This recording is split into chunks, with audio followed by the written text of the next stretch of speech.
What's happening, party people? Welcome to my weekly review. This is basically a bunch of video clips that I put together to share with you what I've had going on for the past week. Man, I've done a lot of stuff. Let's see the list here. It looks like replaced the alternator. I took a short trip to Chicago. I did a fan mod on this car that I'm trying to get started out in front of my place. Car's been sitting for a couple of years. I purchased it. It wasn't running when I purchased it, and it's been sitting probably 3 years. So I took a couple of parts off of it in the meantime, doing other things, but most of them was confined to under the engine compartment. Well, maybe not. Anyway, I did a fan mod. I replaced the fuel pump relay. I replaced the coolant reservoir. I installed some turbo piping. I installed a cabin air filter. I replaced the heater core.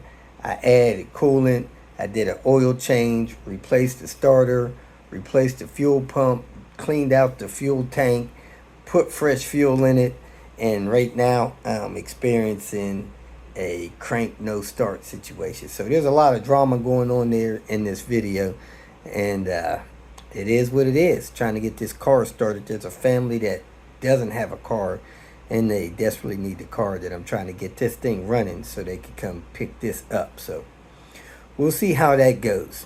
Other than that, I've got a couple things taken care of. Man, it's been so hot around here. It's really hard for me to work. I need a cool garage. So somebody hit the lottery. Hey, let me know. I'll work out some kind of business deal with you where we could buy myself a garage up here and cool this thing. Make it profitable for you somehow. Anyway, here trying to get this car started. I set up a couple of things on my YouTube channel. I set up a membership thing where it makes it easy for people to join me and support me financially for all of the blessings that they get for watching and learning and saving money that they do. I have people contact me, man, for years saying, man, how do I send you a few bucks? This makes it easier. Now, doing it through YouTube, they take 30%, give me 70. I don't know how long they take to do that. But some people go to PayPal, send me some money as a friend, 10 bucks here and there. I've had people send me as much as 50. Some people ask me what channels I watch and support, and I really don't have a lot of time to do a lot of YouTube watching. Man, I got my hands full around here with all the stuff I got going on, especially when I'm traveling. However, I do support a couple of creators. If I watch someone maybe guide me through fixing something. An example, I went to Seattle and helped a guy do a clutch job on his Land Rover. I didn't have a clue, but I got a clue, but I didn't know exactly what to look out for, the pitfalls in doing that job, the struggles in it. So there was a gentleman in Europe that we actually watched his video and guide us through that process. Man, I sent that guy 50 bucks. The guy was helping, paid me. I shared some of that with him, 50 bucks on that video. There's a couple of creators that I watch that, man, just tickle me to death. And sometimes I watch them for entertainment, for humor, just to kind of blow off a few minutes here and there throughout the week. I try to make sure I send those people 10 bucks a year. There's a couple creators, not a lot. And from my perspective, if all of my subscribers or the people that watch me kind of regularly saving money sent me 10 bucks a year, man, I could probably travel this earth and not charge anybody for the work that I do. But, not all the people are generous like that. And I say, hey, if you can't afford 10 bucks a year, man, you probably should, I don't know what to tell you. 10 bucks a year is not a lot of money. And then I got people like longtime friends that send me, a 15, 20 bucks a month, so I do have a few people that support me. This makes it easier for people to do that. I've also done a few lives, and I got Super Chat activated where people can donate there. YouTube also has created kind of a tip cup that I don't know why they didn't do it 15, 20 years ago. But if you look at the like, share, more, you click more, there's a way to send creators like myself a few bucks by, just clicking on that. You can send 5, $10, whatever, to support those creators that are helping you save money on repairs or teach you things or just humor you. Man, I don't have a problem with going to a comedy show, or I go to one maybe once every couple of years, get a good laugh on. Man, you pay 20, $30 to get in there. There are people on YouTube that crack me up, man. I send them $10 here and there, occasionally. So yeah, there are a few creators that I watch and support. Another milestone that I think I finally accomplished is on July 4th, 2018, my subscriber base crossed the 100,000 subscriber count. YouTube says that's a milestone. They're supposed to send you a plaque that says, hey, this guy's got 100,000 subscribers. That's a big deal. Like I said, I did that 7 years ago. But I never seen the email. There's supposed to be an automatic email generated and sent to you. I never seen the email. Really wasn't checking for it. I'm not really into kind of recognition things like that. 50 years ago when I was selling real estate, it seemed like 50 years ago, I used to win awards for production and helping people in their real estate transactions through our organization, Century 21, Remax, stuff like that. And at the end of the day, kind of my attitude is or was, hey, I can't take this award and get a credit at any utility company, any tire place, any gas station. Nobody gives me a dime for those awards. I can't use them to pay bills. So I'm not really that into them. Man, I don't know. I don't have any of them around here. I got this little thing over here, this ribbon that I got from being in a car show, Queen Bee, but I had meet to set that up. I didn't set that up. So I have awards that people have called me and they found in a banquet hall. Say, Robert, man, I'm in this banquet hall and there's a award with your name on it. Says that you did such and such and such and such. It's down here at this banquet hall. Oh man, I must have forgot that. Well, I'll hold it for you. Okay, thanks. I still don't got it. I never went and got it. So I'm not that busted about not having that plaque. It may be something that one day somebody can reach back and say, hey, there was this thing called YouTube 100 years ago. And look, your granddad accomplished something there. Show my great-grandchild or something. I don't have anybody. Through my wife, we have grandchild, Amari. Maybe somewhere down the line, he'll show it to one of his descendants. And that'll be something that they can smile about and say, hey, that's awesome. And, I just wasn't really concerned about it. A few of my subscribers, supporters said, man, you need to get that, So I decided a few days ago, hey, I'm going to take an hour or two. It's too hot to go outside. I can't even go out there to check the oil in my car. Contacted YouTube, started digging. After a couple of hours, see, I'm on, me, it's almost a waste of time. I spent 2.5 hours. Finally got somebody on chat. They're like, okay, wow, yeah, we see that you did that. Let's see about getting you that code that you need to order that thing. Because I was trying to do it through the website, and it said there was a problem. So they shut down the chat. They said, we'll send you an email.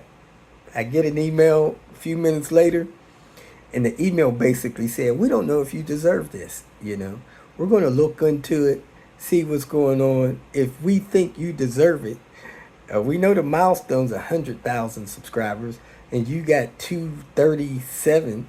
But if you don't deserve it, you're not getting it. And they made this little comment about it's our discretion whether or not you get it. We want to make sure that your channel doesn't violate our policies, doesn't have infractions. It's not a controversial thing you're doing, and you're actually creating original creative content. You're not taking content from other people and reposting it, and you actually have these subscribers. Like, if y'all don't quit playing with me, I ain't got time for all this playing. So 3 days later, something like that, I get an email saying, hey, we have decided that you do deserve this recognition, this plaque, and here's your code.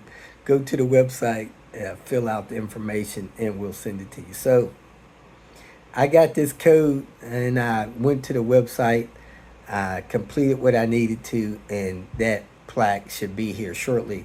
And I appreciate all you guys that support me, subscribe, watch my videos, and help me stay monetized so that I can get things like that. So when I get it, I'll show it to you guys. I appreciate you all watching, and thanks for watching today. Now, I've decided, because I got this membership thing, and in my opinion, a lot of my daily videos like this, with my hanging out with Robert style videos, they get in the way of people actually finding the instructional videos. So my initial plan was to move these over to my Patreon site and kind of take them out of the search criteria. However, that's more work than I got time to do and deal with. So I'm going to leave these videos open to the public because they don't really have much instructional step-by-step instructions in them. And I'm going to make these members only. So if you're a member, after 30 days, I'm going to hit a button that's quicker than posting them on Patreon. I'm going to click a button and you'll be able to see them if you're a member. If you're not a member, you'll just be able to see the important stuff, the instructional videos. Now, there are a couple videos that I'm going to make members only because they've been locked away in my Patreon side. Like, for instance, how to add a K24 turbo to an 850. I think it's kind of reckless to leave that information out there for anybody. People destroy their cars and stuff like that. That's not something you need to do to keep your car on the road.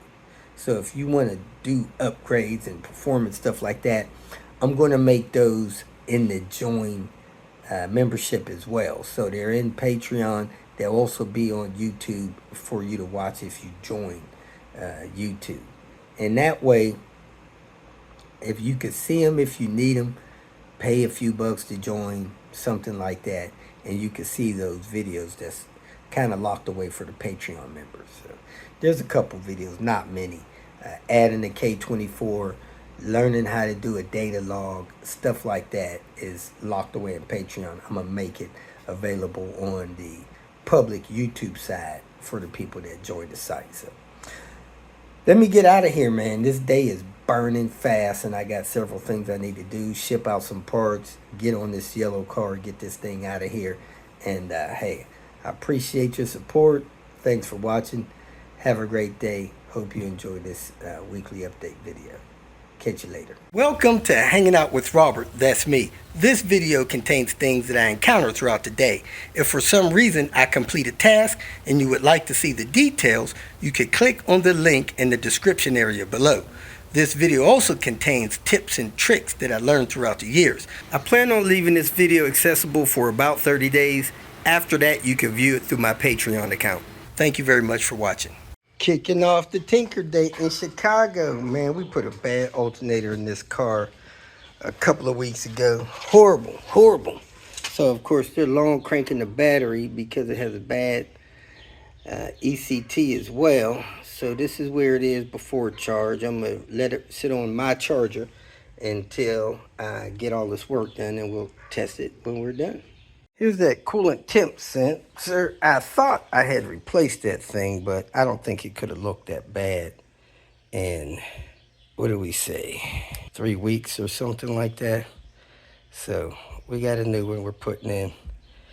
And they should be good to go. I got the alternator out already. I'll give you guys a time update when I'm done. It's going pretty fast. Looks like I got everything done except the battery set in. There's the battery clip.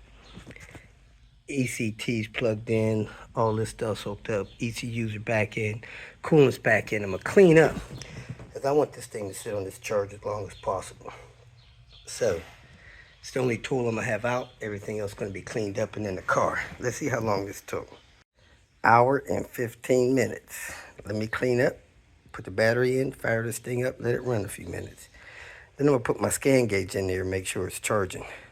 So they say your battery should be fully charged before you hook up the alternator and fire it up. Let's get with it. 12.77 volts.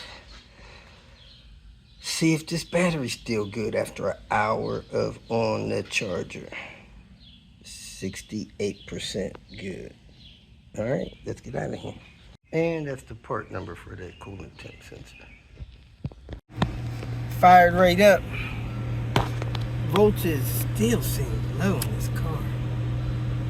The fan is running for some reason. Coolant temp minus 40 degrees. Something else is wrong with this thing. Good Lord. Let me take the connector apart and plug it in direct. Pulled the wires apart, hooked it up direct. ECT is reading correctly. But this voltage is still low on this alternator. Oh man. I don't know if driving it'll help it.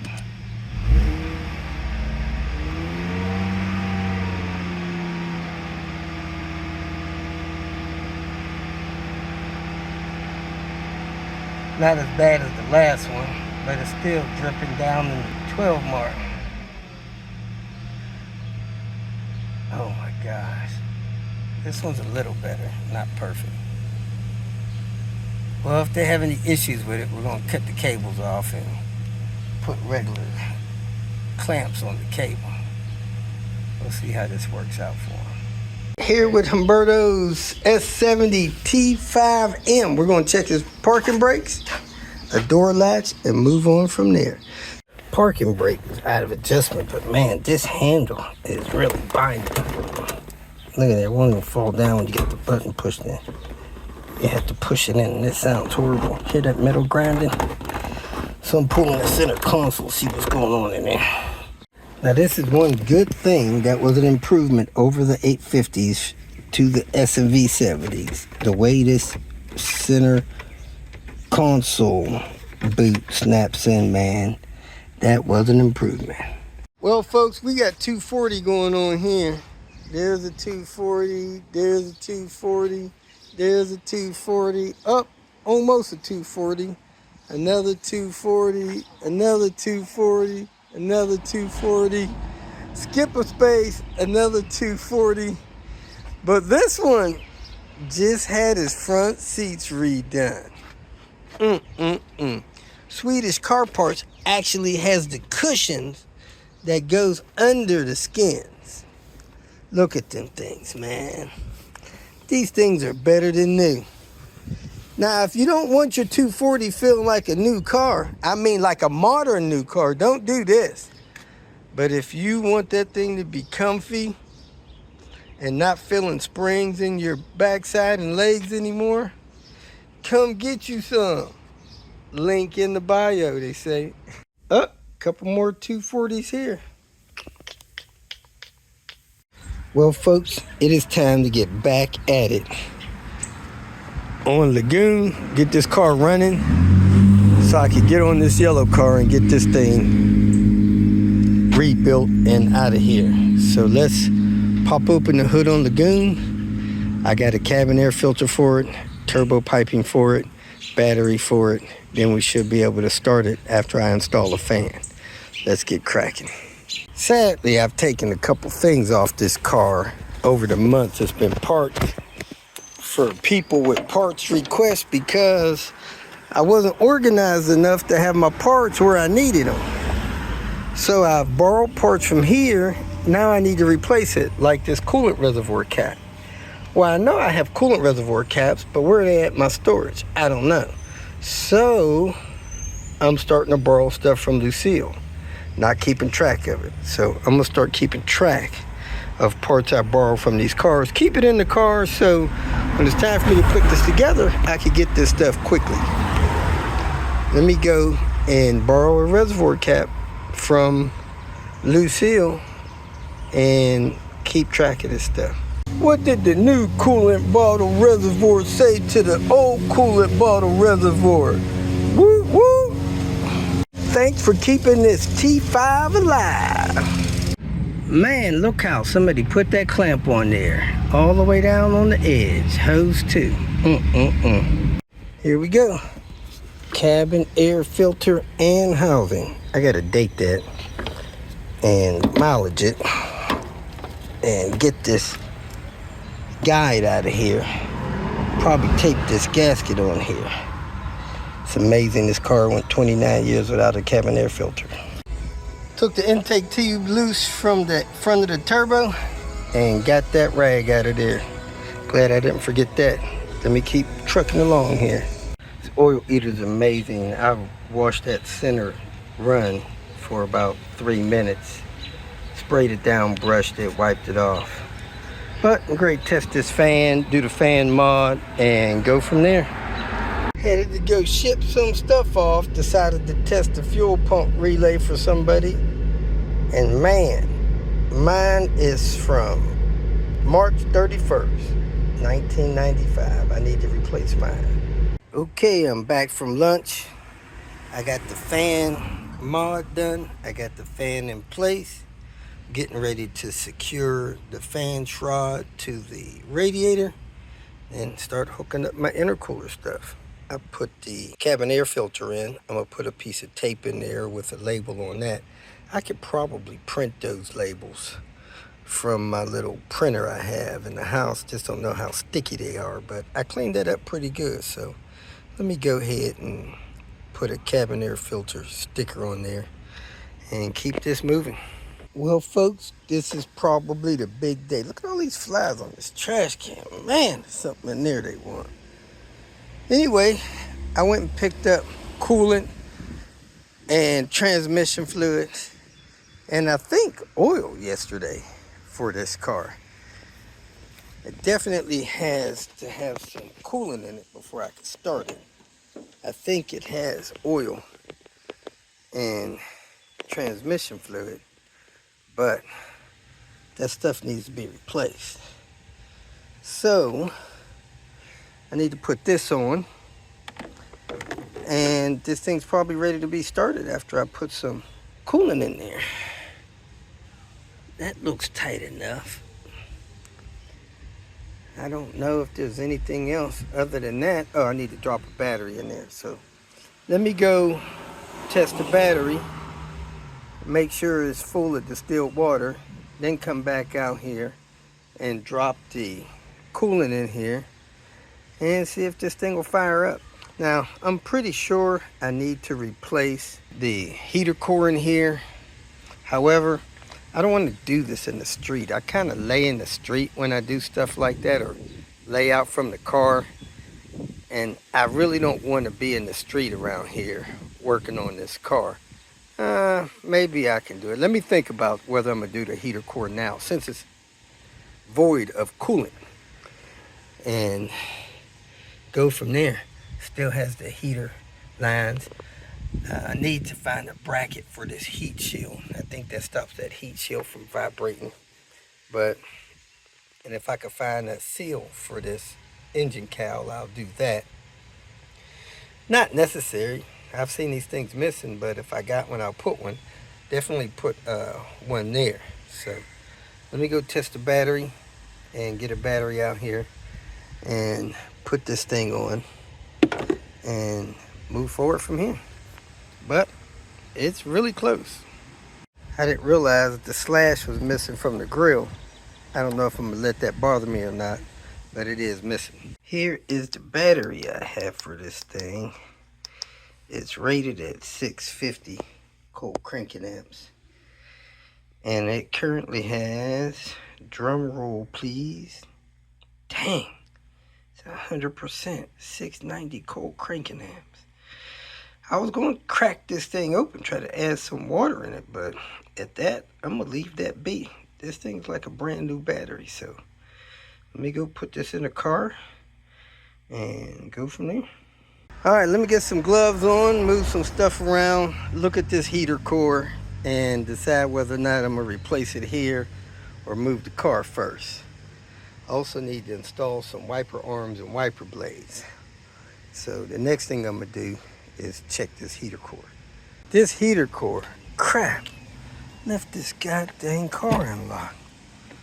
Somebody could have cleaned me out. All right, the panel's down, so easy for me to test the heater core. I got a relay out down here. Not sure why, but that's not great. All right, this is what you want to do. Get under the car, under the kind of the passenger side headlight. When you look right here, you'll see an oil filter. If I put that oil filter on there, it has my writing on it. You could take a picture of that. Then right behind it is the oil pan. And that oil pan should have a bolt in it like that. You could touch it if it's not too hot and see if you could unscrew it or screw it in with your hand. You should not be able to screw that in or remove it by hand. It should be too tight for that to happen. So, as far as checking your oil, this is your oil dipstick. You pull the dipstick out, you wipe the dipstick off, you push it back in, you pull it back out, and you read to see how much oil is on there. It should have at least enough on there over the minimum line, over the maximum. This car is leaning downhill, so it's above the full mark. Hope that makes sense. Let me know. Well, I was thinking about starting the car and running it for 15 minutes or so, then changing the oil. However, I just pulled this dipstick and looked at this oil and smelled it. This stuff looks and smells horrible. It smells like fuel, and it is very dark. I expected it to be kind of see-through. So I'm probably going to drain this oil here. I like the car to be near level before I do that, and this is far from level. But if I had one of those vacuum things, that would be cool to do too, but I don't have one of those. So I might jack it up, drop the oil, run it for 15 minutes or so, move the car, then change the oil again, because it smells like it's fuel saturated. Now generally, if a car's been sitting longer than 2 years, I'll pump the gas out of it and put fresh gas in there, because gas with this ethanol in it, most of it's 10%, that stuff gets really bad after sitting for 6 months, and after 2 years it's simply rotten. I'd be surprised if the fuel pump even works in this car. I know it's been sitting for 2 years because I think I've had the car for 3 years. So let me check my title, see how long I've had it, and kind of go from there. But oil change, filter change, run the car a few minutes, change the oil again, and see if the fuel pump works. Let's get cracking. Found this under the carpet. You guys know what that goes to. Also, there's a weird cap under here. I have no idea what that goes to. Also, this heater core looks original. So I will not be putting coolant in this engine until I replace this heater core. And traffic is real low, so I'm going to open the doors and do this right here. Also, I just noticed this mirror glass is missing. Somebody must have hit this mirror somewhere along the road. This car has been sitting here and busted the glass. I do have a glass I just pulled out of lemonade, so I'm going to put that glass in here. But let me get to replacing this heater core, because this car ain't going nowhere with an original heater core in it. I'm not even putting coolant in it. Definitely the original heater core, man. This is amazing. Leaking a little bit, but not much. But those things, when they get brown like that, they can explode at any time. So I'm going back in with a Swedish car parts heater core. I got brand new gaskets from Volvo. I cleaned out the heater core compartment with some oil eater. Let's get this going. Got it all done on this side. I put the date 6/25 there. I'm gonna write more information on the other side. Should have wrote it on there before I put it in, but forgetting stuff quicker than I could get stuff done nowadays. So anyway, let me close this side up, get on the other side, and finish that side up. Really don't know why I fixed that carpet, because this carpet's coming out. I had to power wash it, clean it, dry it, put it back in. I didn't notice that seat was torn over there, but may or may not deal with that. Let me go ahead and secure the other side and put some coolant in here and leak check it and get this oil changed. Have that where I want it. Let me figure out what's going up here with missing relays and whatnot. I need to get these relays back in here, whatever's missing. Well, I found a piece of plastic laying down here, that right there. And I learned that the foundation, casing, structure, whatever you want to call it, of this panel is busted. You see it there on the corner? Busted. So somebody has muscled this thing around and broke it. But I have two relays missing. The alarm relay and a theft relay, 110, 111, I'm sorry, 210, 211, and I have the blue relay next to it, which is a door chime. So I'm going to plug them in. Hopefully they'll plug in with all of this carnage busted in there. If not, I'll have to stick my hand back there and hold it and plug them in, and then I'll get this blue relay in and we'll see how that works out for me. I think this other 210, 211 relay should have been one with a hole in the middle to make the lights flash when you lock and unlock the doors. Let you know the security system's armed. Let me plug this in and go from there. Well, I must say that was a complicated task because all that plastic framework is busted up, but I did finally get it plugged in. Had to use two hands, one to hold it, one to push it in. I hope those are good relays because I don't want to be under here again. So let me go ahead and add coolant and then work on doing an oil change. Adding the coolant, they didn't have exactly what I wanted, but I believe this formula is correct for this engine. So we're gonna put it in. I couldn't find it concentrate, so I'm dealing with 50-50, which is okay.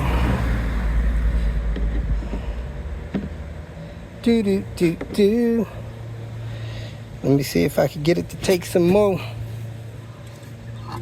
Still don't really have any in this hose, which somebody overextended installing, but it feels okay. I can hear the jiggle pin in there, so it likely has a Volvo thermostat. Put as much coolant in there as I could. Let me go get my floor jack this car up, change this oil, because I think the oil in there is horrible. And then I'm going to put the battery in and see if I could prime the fuel system, see if there's any fuel in the tank. When I turn the key on, I'll see if the needle comes up a little bit as far as the fuel gauge, if that still works. Back the car up, it's leaning toward me a little bit. But seeing how the engine is in here, pitched a little bit top to the back, I think the oil pan's angled in the way. With this little bit, I got it jacked up so that I can get most or all of the oil out of this oil pan. So let me go ahead and drain the oil, change the filter, and put fresh oil in here. Good thing, it doesn't look like there's any sludge in this oil drain plug. One thing that people make a mistake doing when they park a car is start it periodically. They may start it once a month or once a week, let it run 10-15 minutes, sit in the driveway. That is the worst thing to do to a car that's sitting. Reason being, a car is going to run rich, very rich, and leaving fuel in the oil. And that causes more sludge and problems than a car sitting any day. So, like me, I've let this car sit probably 3 years. If you're not going to drive it 50 miles or so a week, let it sit.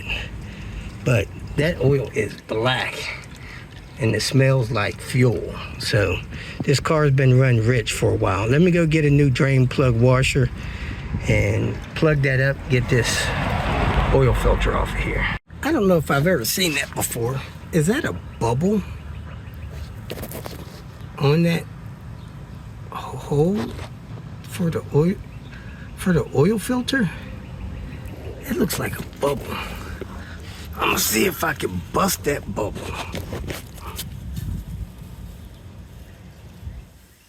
Yep, had a bubble on it. Ain't that something? This is the oil I'm putting in.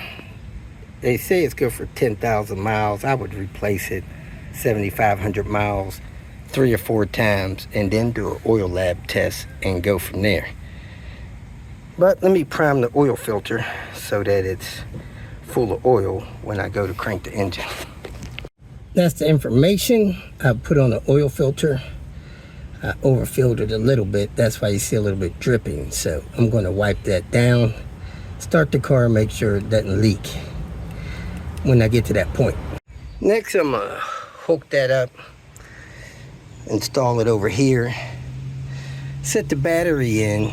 I'm going to disconnect fuel and spark. Then I'm going to crank the engine, assuming that the starter works, until my low pressure light goes out in my dash. So let me go ahead and put this on and go forward from there. Here's a clip for this throttle body cable. I've seen a lot of those missing over the last couple years. I need to find a clip for that. I guess I'm gonna pull a fuel pump fuse. I would rather not have these injectors firing, but I know there's no pressure on the system, so pulling a fuel pump fuse should be sufficient. I need to get a bolt there, and I'm gonna disconnect the spark to crank the engine. So let me find screws there, clip there, and keep moving forward. Well, that's missing a post securing thing, so I got one there.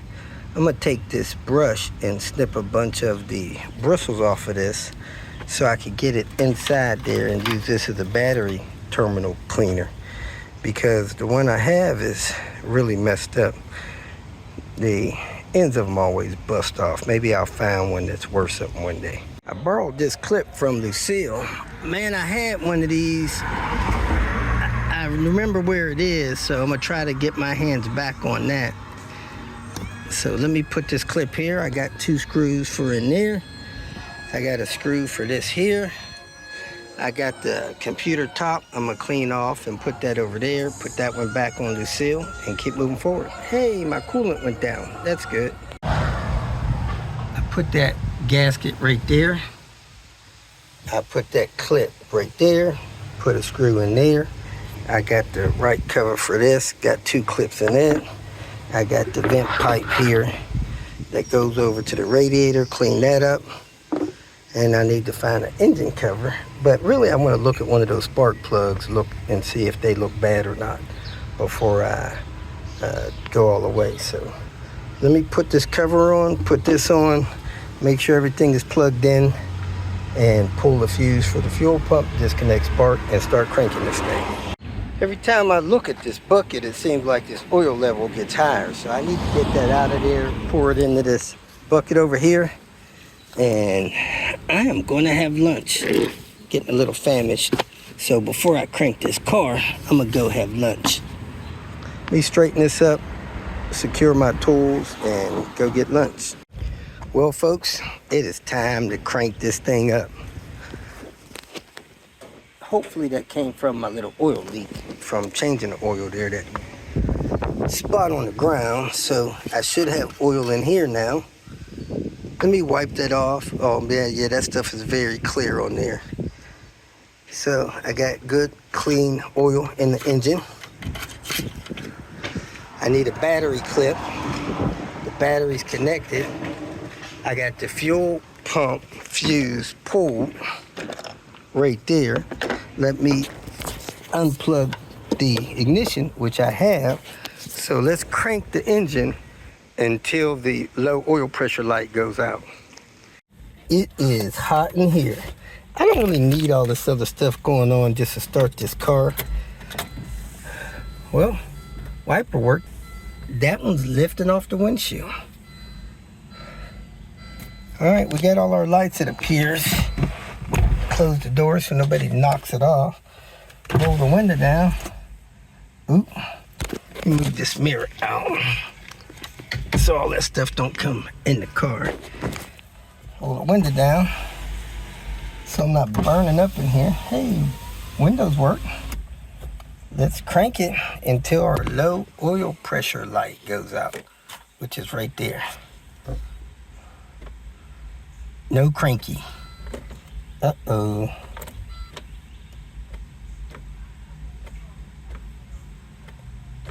It don't even sound like it's trying to crank.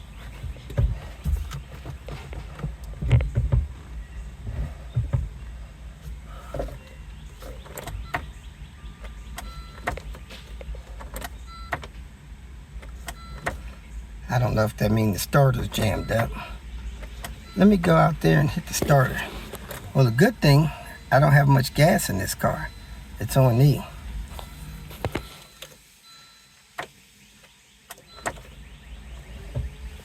Well, let me go out and see if this starter's seized up.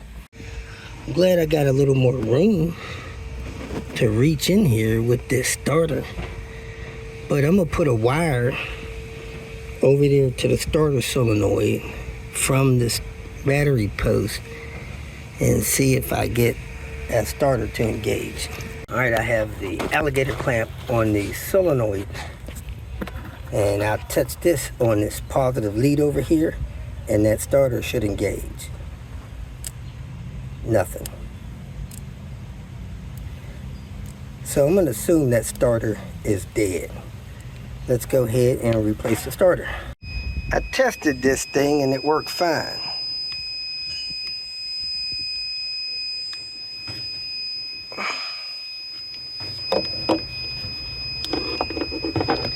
Doot, doot, doot, doot, doot. So I put the positive on there, the negative on the frame. I put that on the post, and then I touch this on that positive thing, and it engage the starter every time. I engage it about 3 or 4 times. I let the starter sit there and run for 10-15 seconds, and so it's there. Now there's a slim chance that I got a PMP switch issue here, which is giving me a no crank. So let me roll the shifter through a few times. No, actually I hit this starter hot. It should have engaged and it didn't. So let me go ahead and replace the starter. I have the tested replacement starter in, bolted in. I'm going to see if it'll crank before I hook up these pipes. So let me go ahead and hook up the wires and see if it'll crank. All right, I got the wires hooked up. We should be able to crank. Let's go check it out.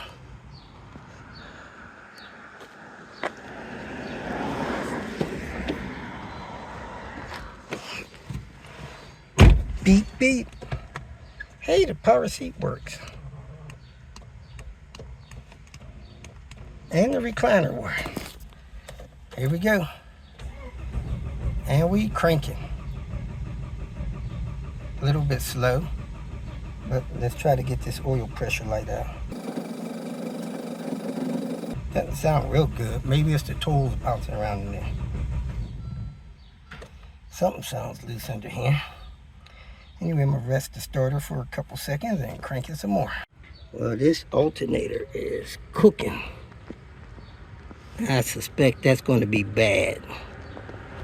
So I think I got an alternator in there, but I still need to crank until the oil pressure light goes out. But that sucks. Wasn't looking at replacing an alternator.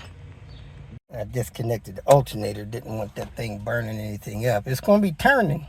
If it starts smoking with it turning, I'll disconnect the serpentine belt so it won't even turn. Let's do some more cranking, try to get this oil pressure light out.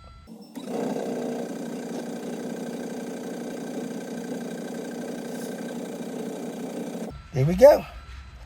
We can hook up our spark and stuff, fire this thing up. Let me run it one more time, make sure the oil pressure light stays out. Yep. All right, I'm ready to start this engine, but starting without an alternator, I shouldn't run it long because that runs down the battery. Let's hook up the fuel. See if we even hear the fuel pump running. If we don't even hear it running when I cycle the key, I might just go ahead and have to replace the fuel pump. We see there's no fuel pressure on there. So I'm gonna go inside and cycle the key. When I cycle the key, I should hear the fuel pump run, and I should also build pressure out here. So I'm gonna cycle the key 3 times, and then I'm gonna come see if there's fuel pressure out here. If there's no fuel pressure out here, the pump is probably dead. So let's go do it.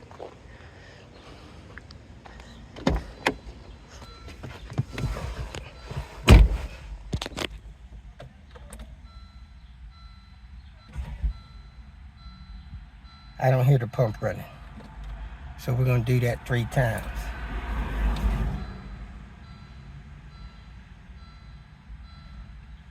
So the fuel pump's probably dead.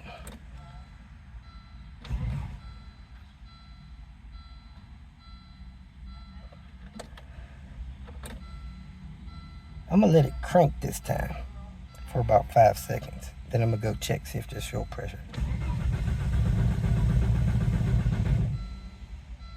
I don't hear a pump. Let's go check, see if we got pressure. Absolutely no fuel on this rail. So we're gonna replace the fuel pump. Let me go get a fuel pump and get this thing replaced, and may add some gas to it. It's very little gas. If I add 4 or 5 gallons, then it'll have 4 or 5 gallons of fresh gas in there. It's my opinion that fuel pumps last between 175 and 250,000 miles. I pulled this pump out of a Volvo. You can see it says Volvo there. I think it's a Bosch pump, but I'm pretty sure it wasn't original because it has this ground thing here. So I'm gonna hook this up to my jump box, test it, we'll hear it run.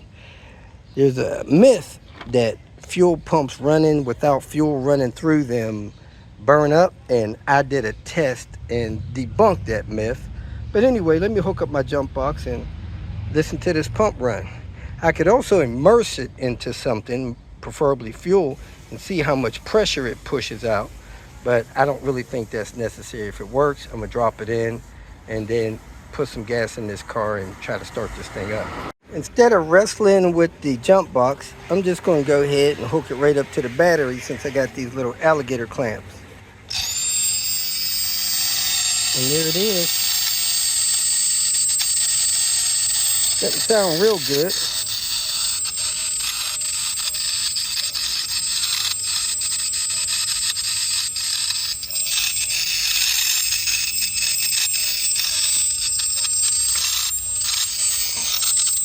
Let me try another one, see if another one sounds better.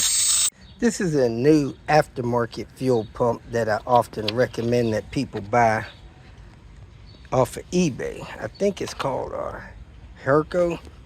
Let's see what it says here. Yeah, Herco, high performance fuel pumps. Have a lifetime guarantee as long as you can get them, I guess. Let's see if this one sounds better. If so, we'll put this one in. Listen to that. No sputtering. Nice high-pitched sound. We'll go ahead and install this one. Especially due to the fact that this car is leaving the state, I don't want to put something in there that's questionable. So let me drop this in. Now my theory is bad gas killed the pump. So I'm gonna run this boost box on it just to see if I can hear this pump running and pressure gets up to the rail. So I'm bypassing the car just trying to run the pump. Here we go. When I hit boost, the pump should cut on.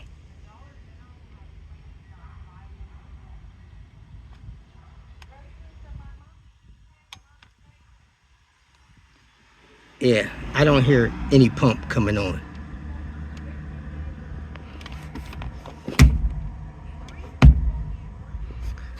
So even though it's been replaced at one point, bad gas killed it. Let me go ahead and kill it and get it out of there. All right. I got them off pretty easy using a pry bar, but I used this to get under there. And even though they came off really easy, these came off. So I suspect that somebody broke these the last time this pump was replaced. That may be a problem. But anyway, let me go ahead and get this pump out of here and put the other one in. Man, this is sad. That looks like it was a new pump. But before I add any gas in here, I'm gonna finish vacuuming that out, take this cap off, and make sure this thing is close to empty. I vacuumed out this one side, I missed the back side, so let me go grab my battery and vacuum back here. So this appears to be an aftermarket fuel pump, even though it was relatively new in the car. Probably hadn't been in the car long. You see that corrosion up there? That is common, and look at that. The fuel in there rotted out and turn that into just jello. The ether in gas is horrible.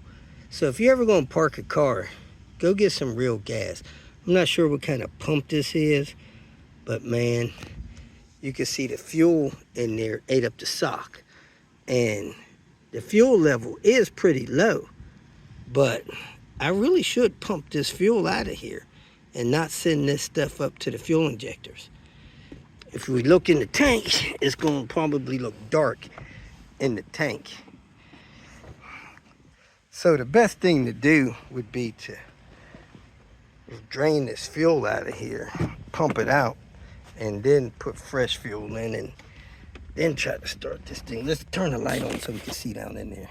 See, the only thing in the tank is the sock material in there. Other than that, it's pretty clean, but there's more junk in there than I expected, more fuel in there than I expected, I should say. So I might try to siphon this fuel out of here before I put my new pump in and just put in fresh fuel. Other than that, I'm gonna have some of this old fuel in here that is really rotted out. So let me see if I could get that out of there, sucking it out, and then put some fresh gas in there and mix it. This thing's probably not gonna run real good for a little while, but that old gas is just bad, bad, bad. When I sucked out all I could, that doesn't look like sock material. That looks like a glove of something. Let's see if I can grab it or if it'll just mix up or what the deal is with that. Yeah, that's like plastic or something down there. I don't know if I could get that out of there or not. And I don't know if gas will mix that up, but I'm gonna try to wipe it up with a rag and get that out of there. Well, I think I did pretty good getting that out of there. So let's go ahead and pour in the fresh gas and see how much this gas can rise the level of that.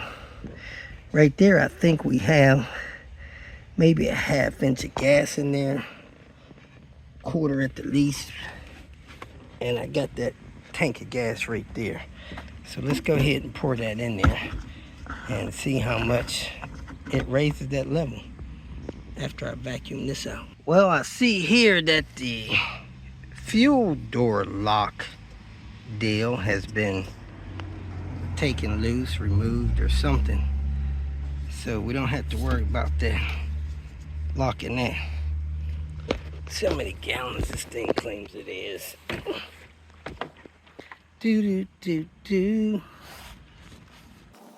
don't know. It's probably 5 gallons. I got 4 in here at least. 5 gallons right there. And I think I put almost 5 in here. So let's dump that in and See how much it raises the level in that tank? Oh, that was a newer Volvo cap. That was good. And I clicked it on several times, and I must say that fuel can wasn't as bad as I had experienced in the past. And that's where our level is. It's near the, about a, I guess, ½ inch from the top of that plastic baffling in there. So let me go ahead and drop the pump in there, secure it, hook up the lines, not forgetting those things there, plug it in, and start this car. I put a date and mileage on this, not sure if it'll last, but anyway, let's go ahead and screw this thing in. Keep it moving. Hooked up, plugged in. Let's go ahead and see if we can get this car to start. Let's prime it first and try to fire it up. Of course, you want to leave this stuff off so you can leak check it. Make sure these lines are not leaking. Make sure nothing in here is in a bad way. You check this 12 volt. Make sure it ain't touching nothing. Look like it might be touching this AC compressor down here. Do-do-do. Oh, I got a loose wire here. I don't know what this loose wire is to. Oh, it's to this alternator. Maybe that's my problem. Well, let me see if I can get the car started first. I'll deal with that second.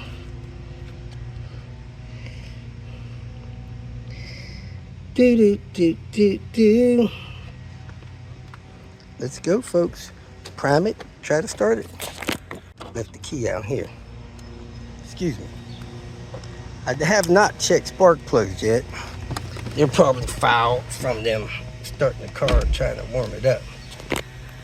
So I'm gonna bump the starter 3 times, or listen to it prime 3 times, which I can't hear because somebody's cutting grass.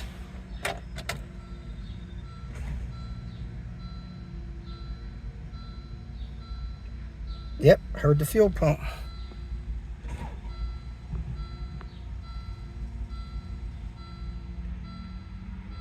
One more time.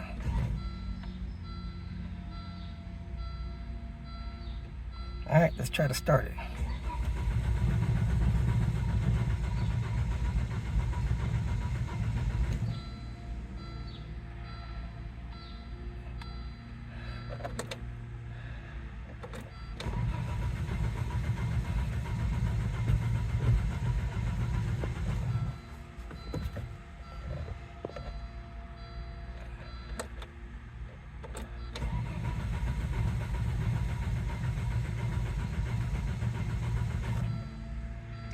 Need to make sure I get everything plugged in up there. I got very little fuel pressure at the rail, so let me try to crank this a couple more times. And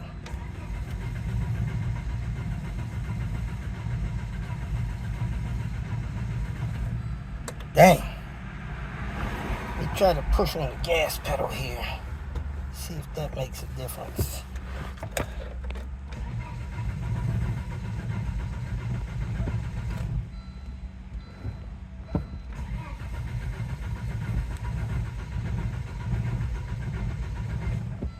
I'm gonna have to see what I'm missing.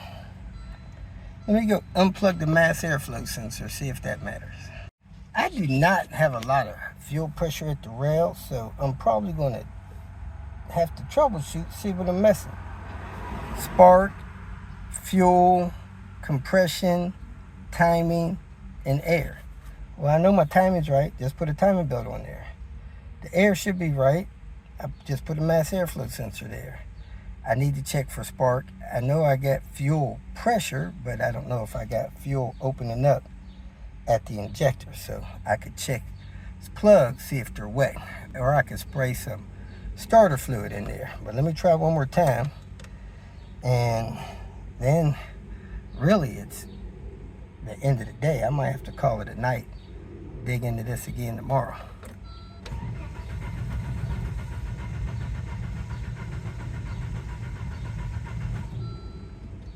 Yep, I'm gonna have to check for spark. But in the meantime, let me close this up, call it a night, go have dinner, take a shower, and decide if I'm gonna work on this tomorrow or start my project car. And this is what that old nasty gas looks like. Looks like T should be clear. Let me finish cleaning up my mess here. Well, the central locking is not working, so I got a bad relay under there or the wrong relay or something, but I need to figure that out. If you made it this far, I trust that you found some information that was either useful or entertaining, so go ahead and hit the like button. And if you would like notification of future videos that I post, please subscribe to the channel. I appreciate your support. You can follow me on other social media apps by looking for @RobertDIY. Some form of that should bring up the other channels that I have on places like Twitter, Facebook, Instagram, and so forth. If for some reason you need some more personal help, go to my website at robertdiy.com and use the phone number that I have posted there to send me a text message, or you can email me. If you have questions or comments, please make a comment below. And if you'd like to make some kind of financial contribution to what I got going on here, go to my channel and hit the more link at the end of the introduction statement, and it'll show you different ways that you can support me financially. Again, thanks for watching. I hope you have a great day.